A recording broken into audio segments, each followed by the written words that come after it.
Welcome to Culture Africa TV.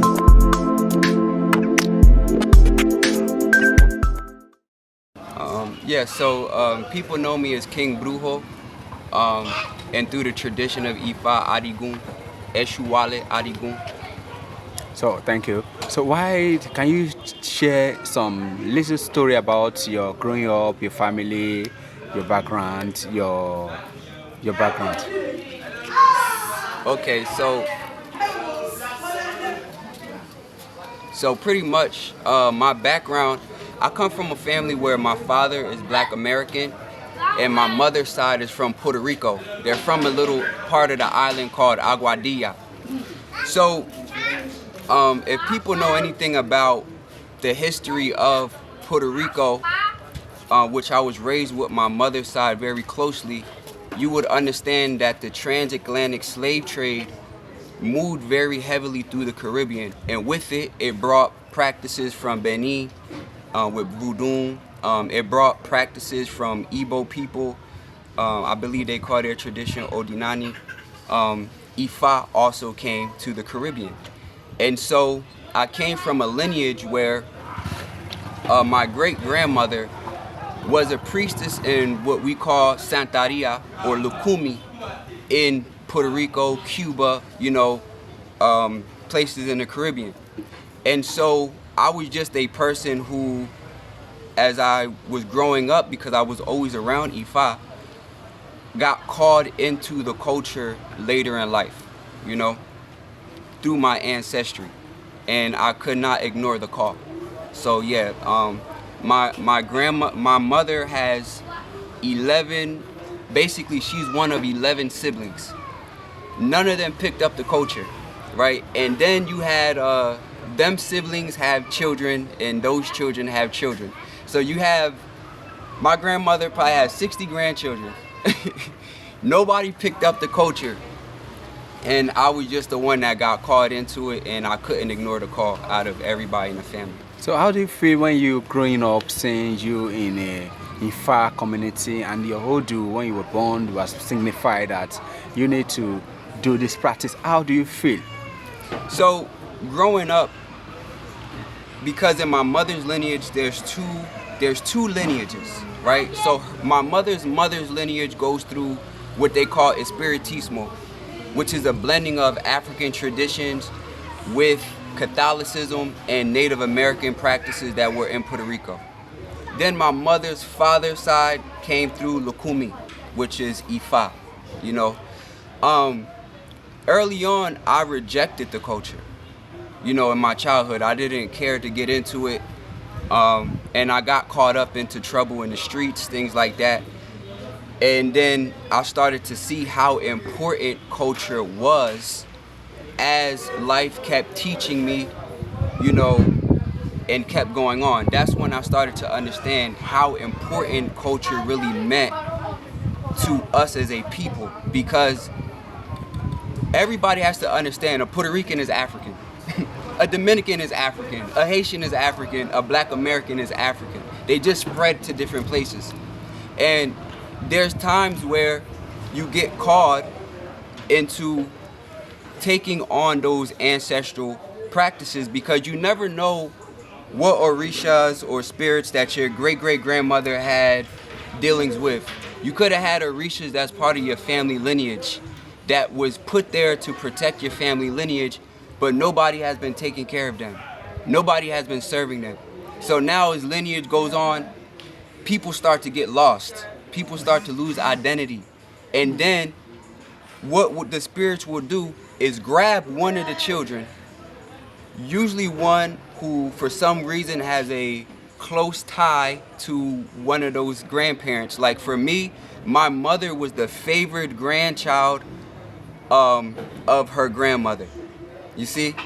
So, and my grandmother, which is my mother's mother, she was married, of course, to my mother's father, right? And because my grandmother was into Espiritismo, she automatically had favor with my great-grandmother, Uka, who was in the practice.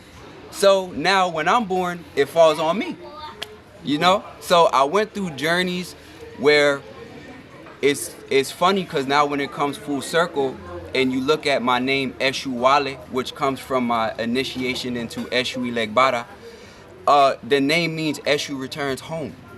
So literally right in my face when we're throwing Erin de Lagoon, it comes out in the reading.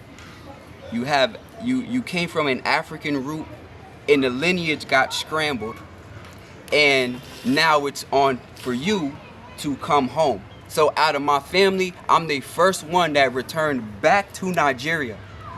And this is why my lineage pushed me into Isheshe from the realm of Orun. You see what I'm saying? I didn't get into the lineage of Lukumi, which is technically my bloodline. Ifa brought me to Isheshe because it was for me to bring it back to the motherland. Eshu Wale, Eshu returns home. See, so this is how deep it goes with African tradition, where we can't get caught up on skin tones, hair textures. No, what's the blood say? What's in your edge? What's in your blood? That's the thing that counts, you know? So that was kind of how everything came full circle. And I was blessed to have an elder like Oshunike that, you know, is able to put things in a way for me to understand, you know, from a traditional perspective, you know. So that's all of that is a blessing. So now, how many, talking of the Orisha, how many Orisha do you have right now? So I probably have like 6 or 7 Orisha, you know.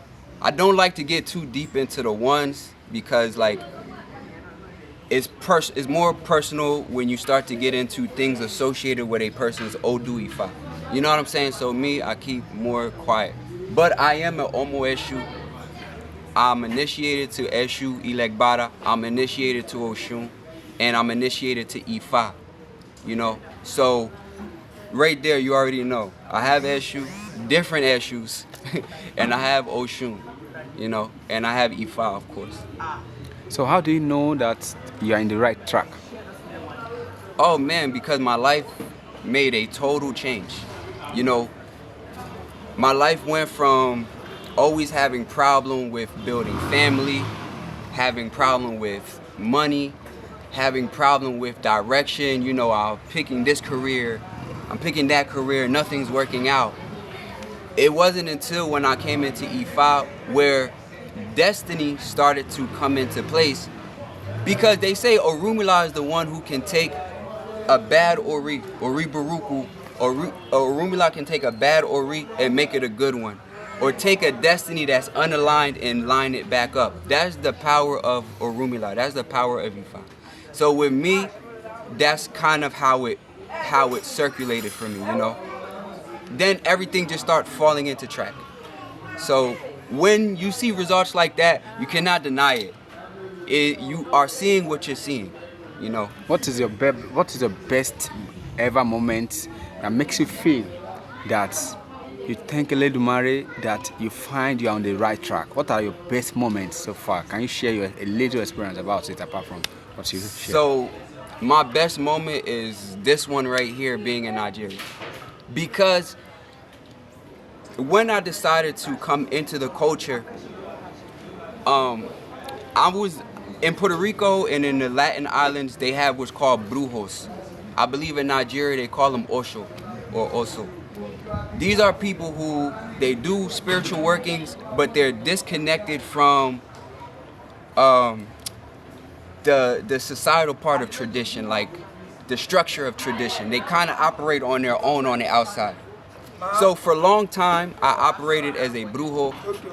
And then when it was time for me to come into the tradition formally, you know, I went years without initiating, but still practicing because I had Ishefa.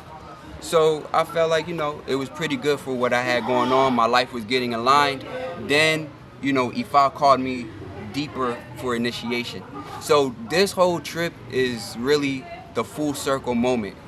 For Eshu to come out and then my name be Eshu Wale, and to go through even when I went through Igbodu and things like that, and the things that came out in the divinations, that is what brought everything full circle, you know. I sent pictures to my mother and father, and they're very proud because they know that I brought back the lineage to Nigeria in the heart, in the heart. You understand? And into a lineage that's so pure, you know, like it's pure Ifa here. And that to me is the best moment thus far that I've seen.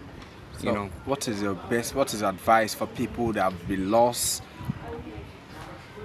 the best advice is you have to start with consulting your own Ori first. You know, hold your head, close your eyes, pray to Ori to guide you. You know, from there you start to get in touch with Egungun, your own Eguns, to start to guide you. And when you finally find the right mentors and elders, they will properly guide you into the tradition in a way that's balanced and in a way that's going to bring you the fulfillment you're looking for. Because Ifa is a problem solver. That's the purpose of Ifa. That's why no divination will come out without solutions to your problems. Ifa doesn't show you a problem and then not show you a solution. That's not how it works. So when you find yourself getting clouded with issues, maybe you start with Idafa from a competent Babalawu and you get Idafa. And then you start there. And things will get revealed to you. You know, maybe you get multiple Idafas over time. You're going to notice a pattern in your Idafa. You're going to notice certain themes that keep coming up in your Idafa. Certain Orishas that keep coming up. Why do the Obatala keep coming up in your Idafa?